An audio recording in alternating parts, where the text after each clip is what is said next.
चलिए तो आज हम देखते हैं अपना लिविंग वर्ड का PYQ देखेंगे, क्योंकि मैंने पहले ही बोला था कि सारा PYQ मैं 23 ईयर से लेके 10 ईयर तक का सारा PYQ मैं आप लोगों को सॉल्व करा दूंगा। तो आप मेरे साथ बने रहिए। मैं सारा यहाँ पे PYQ जितना भी है प्रीवियस ईयर का मैं सॉल्व करा दूंगा, और थोड़ा भी बर्डन मत लीजिएगा। तो चलिए आज देखते हैं लिविंग वर्ड का ही PYQ देख लेते हैं। लिविंग वर्ड से तो ऐसे ज़्यादा क्वेश्चन पूछा नहीं गया है, लेकिन जितना ही पूछा गया है उसमें से चेक कर लेते हैं कितना है। तो आज चलिए हम स्टार्ट करते हैं अपना PYQ का। पहला ही क्वेश्चन देखते हैं लिविंग वर्ड का। हम देखते हैं कि पहला ही क्वेश्चन हमारा क्या पूछ रहा है। तो पहला ही क्वेश्चन हमारा क्या पूछ रहा है, कह रहा है कि सेलेक्ट द करेक्ट राइटिंग या scientific name of the mango. मतलब कह रहा है कि इसमें से आप 4 ऑप्शन दिया गया है, 4 ऑप्शन में से आप एक जो करेक्ट है उसको सही चुनना है। तो आप देखिए पहला ही लिखा गया है मैंजीफेरा इंडिका। ठीक है, नाम तो ये भी सही है, लेकिन इसमें आई देखिए, हम लोग पढ़े थे कि जीनस हमारा क्या होता है, जीनस का जो पहला लेटर होता है, तो जीनस का जो पहला लेटर होता है वो क्या होता है, आपका कैपिटल लेटर होता है। लेकिन वहीं पे स्पीसीज का जो पहला लेटर होता है वो क्या होता है, स्मॉल लेटर होता है। अब आपका देखते हैं अगला क्या दिया है। तो जब इसमें हम देखें तो ये क्या है, नोमेनक्लेचर रूल को फॉलो नहीं कर रहा है। फिर देखते हैं मैनीफेरा इंडिका कार्लिनियस। अब देखो हमने पढ़ा था कि जीनस और स्पीसीज का तो नाम ठीक है, लेकिन साइंटिफिक का आगे वाला नाम नहीं होना चाहिए। कौन सा होना चाहिए, पीछे वाला टाइटल होना चाहिए। तो ये भी बात गलत है। अब कह रहा है कि मैंजीफेरा इंडिका फिर रेनियस, ये बात तो सही है। तो क्या होगा हमारा आंसर, क्या हो जाएगा, सी हो जाएगा। तो क्या क्वेश्चन पूछा था, सेलेक्ट द करेक्ट रिटन, मतलब कहने का मतलब था written scientific name of the mango which the first describe by the Carl Linnaeus. मतलब इसमें साइंटिस्ट का नाम दिया था, तो हमें ये भी देखना था। हमने पढ़ा था अपने लिविंग वर्ड चैप्टर में NCERT में कि जो हमारा साइंटिफिक नेम जिन्होंने दिया था उनका क्या था, पीछे टाइटल लगाते थे। लेकिन साइंटिफिक नेम का कौन सा टाइटल लगाते थे, जो साइंटिस्ट थे उनके पीछे वाला जो कैरेक्टर था। जैसे कार्ल लिनियस साहब हैं, तो लिनियस साहब पीछे वाला उनका कैरेक्टर है, तो हम क्या लगाते हैं, लिनियस का ही कुछ वर्ड को हम इसमें डिनोट करते थे। तो ये क्वेश्चन आपको समझ में आ गया होगा। ये क्वेश्चन पूछा गया आपका 2019 में।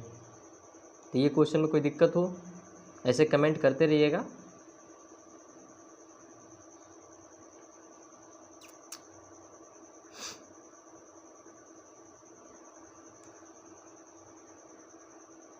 अगला क्वेश्चन देखते हैं।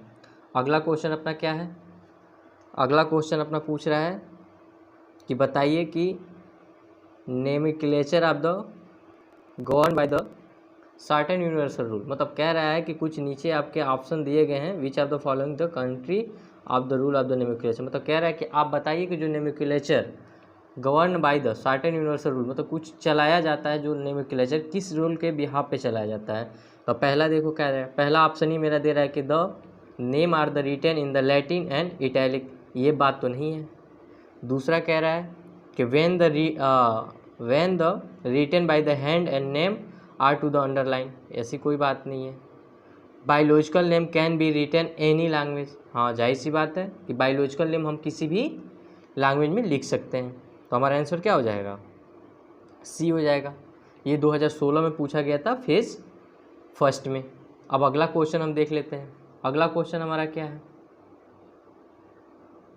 अगला क्वेश्चन क्या है हमारा, अगला क्वेश्चन बोल रहा है अगला क्वेश्चन बोला है कि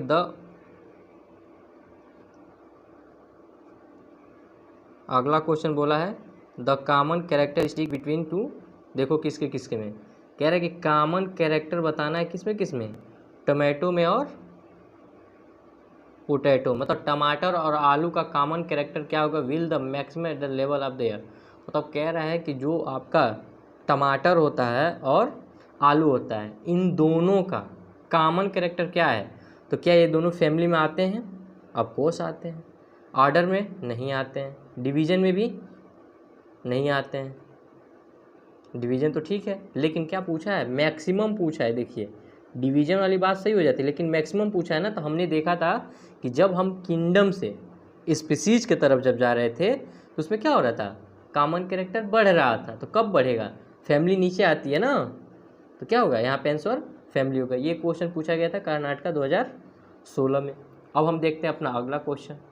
अगला क्वेश्चन क्या है, देखो अगला क्वेश्चन ये PYQ से ही सारे क्वेश्चन लिए गए हैं, इसमें घबराने की बात नहीं है। अगर आपके पास PYQ बुक है तो आप PYQ बुक लेके आराम से बैठ के इस लेक्चर को ले सकते हैं, कोई दिक्कत नहीं है।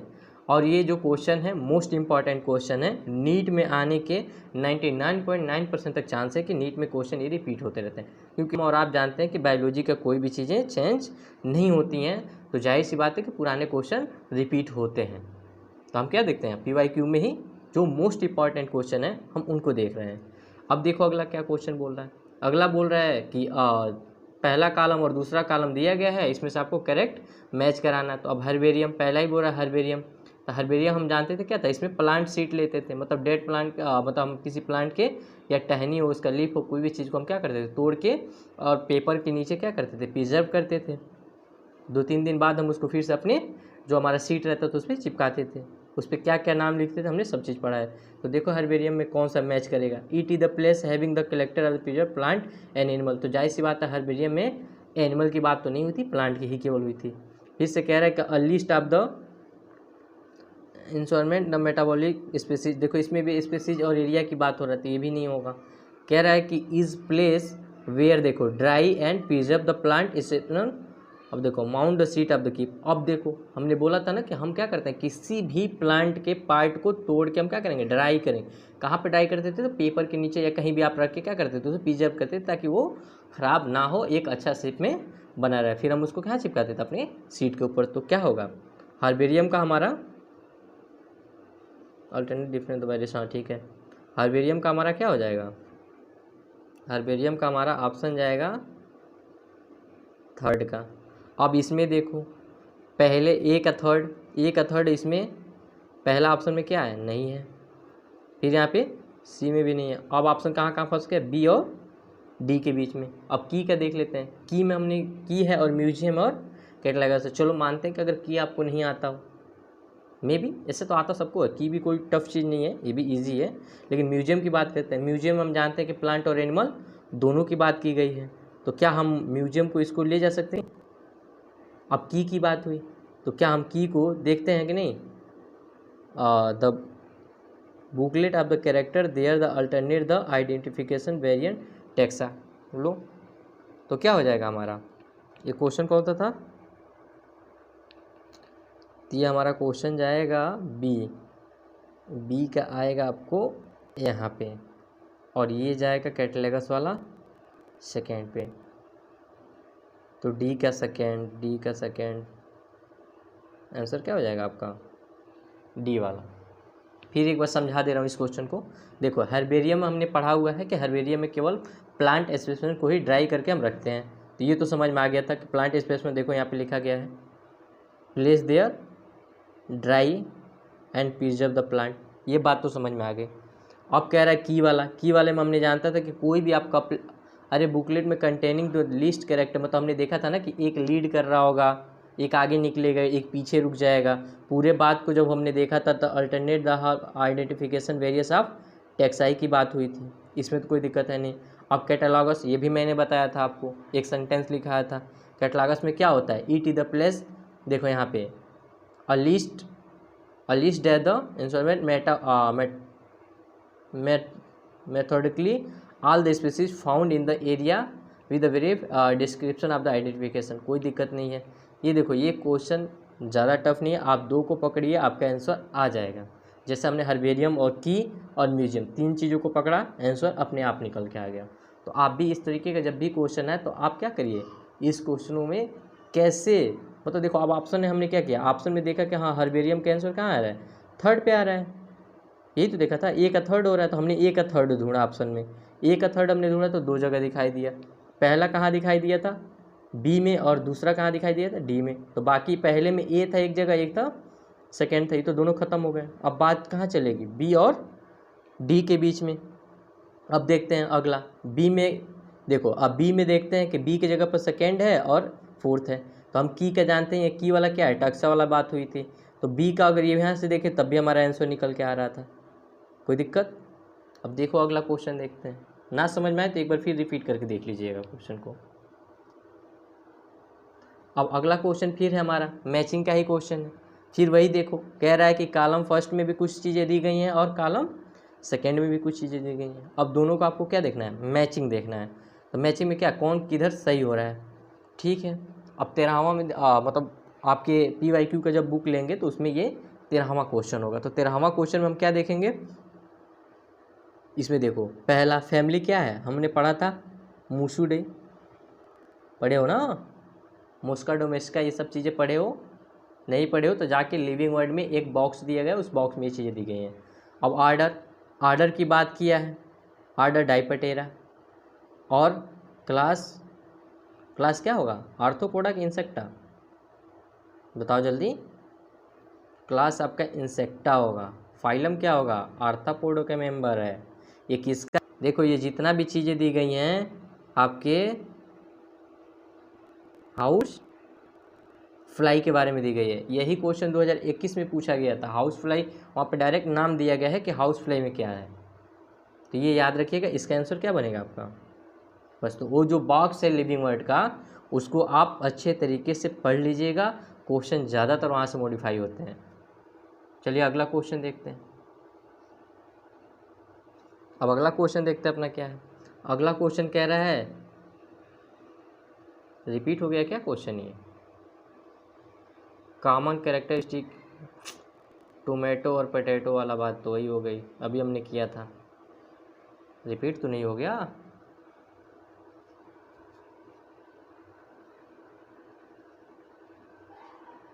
कॉमन, अच्छा चलो एक रिपीट हो गया, कोई दिक्कत नहीं है।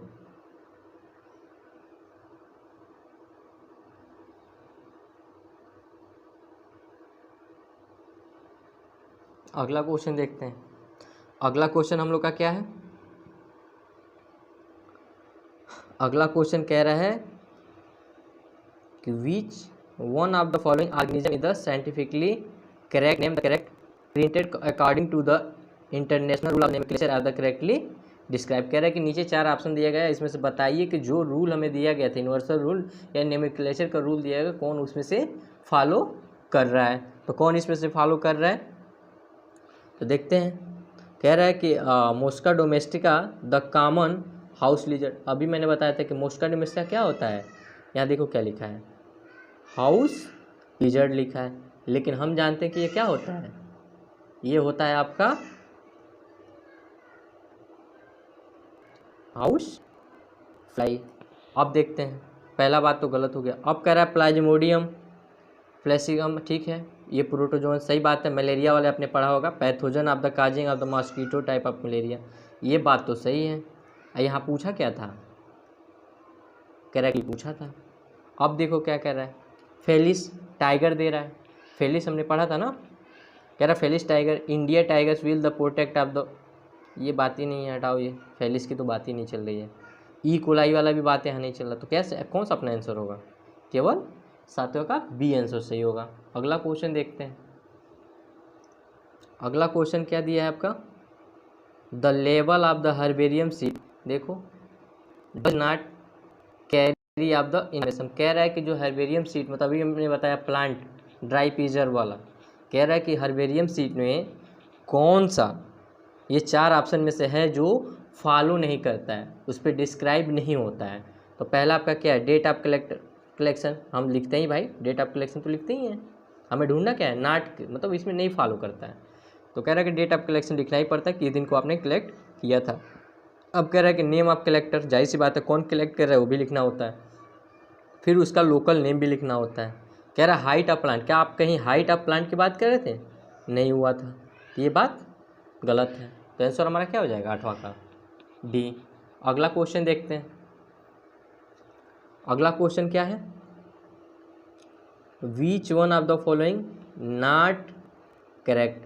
कह रहा है कि 4 ऑप्शन दिए गए हैं, 4 ऑप्शन में से कौन से ऐसे ऑप्शन है जो करेक्ट नहीं है, मतलब सही नहीं है। अब देखते हैं इसमें भी, कह रहा है कि म्यूजियम है the collect of the photo. एक बताओ, आप म्यूजियम में जाते हो तो फोटोग्राफी देखते हो प्लांट और एनिमल के, स्पेसिमेन देखते हो, तो ये बात तो गलत हो गई, क्योंकि यहाँ पे फोटोग्राफी की बात किया है और फोटोग्राफी नहीं देखा जाता है, क्योंकि हम क्या देखते हैं, स्पेसिमेन देखते हैं। फिर से कह रहा है की taxonomical add from the identification of the species. अब सी को देख लेते हैं, हर्बेरियम हाउस जो हर्बेरियम हाउस होता है उसमें क्या कहते हैं, dry preserve of the preserve and plant specimen. Botanical garden have the, देखो जो बॉटनिकल गार्डन होता है उसमें क्या होता है, लिविंग ही प्लांट होता है, तो ये भी बात सही है, ये भी बात सही है। और हम जानते हैं ये क्या है, स्पेसिमेन के बारे में ही बताता है। तो हमारा आंसर क्या हो जाएगा, इसमें पूछा था नॉट करेक्ट स्टेटमेंट, तो क्या हो जाएगा 9 का ए हो जाएगा। अब हम अपना एक क्वेश्चन आगे देखते हैं, कौन सा क्वेश्चन है। अगला क्वेश्चन है one of the most important function of the botanical garden, मतलब कह रहा है कि जो बॉटनिकल गार्डन, जैसे आपने पढ़ा था ना, इंडिया में कौन सा है, इंडिया में 2 बॉटनिकल गार्डन है, एक लखनऊ में है, एक हावड़ा कोलकाता में है। सबसे मोस्ट फेमस वाला कहाँ है, तो कीवी इंग्लैंड में है, ये आप देख लीजिएगा। फिर देखो कह रहा है कि 10वां में हमारा क्या दे रहा है, 4 ऑप्शन दे रहा है। पहला ऑप्शन में क्या बोल रहा है, इसमें हमें ढूंढना क्या है, मतलब one of the most important function of the botanical garden in date, मतलब कह रहा है कि 4 ऑप्शन दिए गए, इसमें से बताइए कि जो हमारा बॉटनिकल गार्डन होता है उसमें क्या मेन उसका पर्पज़ क्या होता है। पहला कह रहा है the provide of the beautiful in area, ऐसा कोई बात थोड़ी, हम ब्यूटीफुल बनाने के लिए थोड़ी लगाते हैं, बॉटनिकल गार्डन इसीलिए थोड़ी बने, वहाँ पे तो हम इन्फॉर्मेशन लेते हैं। जो प्लांट, अगर मान लो जो प्लांट आपको अमेजोन जंगल में देखने के लिए मिल रहे हों, अगर आपको स्टडी करना उस प्लांट को, तो क्या करेंगे आप, अमेजोन जंगल तो जा नहीं पाएंगे क्योंकि इतने पैसा तो है नहीं आपके पास, तो आप क्या करोगे, आप प्रीफर करोगे कि किसी न किसी हम बॉटनिकल गार्डन में चले जाएं और उसका स्टडी करके चले आएँ। अब देखो कह रहा है कि one can the observe of the tropical plant, इससे क्या मतलब है भाई, ये तो क्वेश्चन में आई नहीं है। They allow the ex to conservation of the germ plant. फिर लास्ट में क्या है, the provide of the natural habitat wildlife. अब वाइल्ड लाइफ में तो हम जानते हैं एनिमल और प्लांट दोनों लोग आएंगे, तो हमारा आंसर क्या जा सकता है, क्या जाएगा, केवल सी जाएगा। ये रहा हमारा। अब देखते हैं अगला कोई क्वेश्चन है कि नहीं है। अब तो क्वेश्चन खत्म, थैंक यू फॉर। अब जो मतलब लिविंग वर्ड का PQ खत्म, बाकी आप खुद देख लीजिएगा। Thank you for watching. अब देखते हैं, ये तो हो गया हमारा लिविंग वर्ड का PYQ खत्म। अब अगला हमें जो करना है वो क्या करना है, बायोलॉजिकल क्लासिफिकेशन का लिविंग वर्ड हम पढ़ेंगे और देखेंगे कौन सा क्वेश्चन कब पूछा गया, किस सन में पूछा गया। अगर इस क्वेश्चन में कहीं मतलब पूरे जो हमने 10 क्वेश्चन लिविंग वर्ड से लिए, अगर इसमें कोई भी आपको डाउट हो, आप नीचे कमेंट बॉक्स में अपना कमेंट कर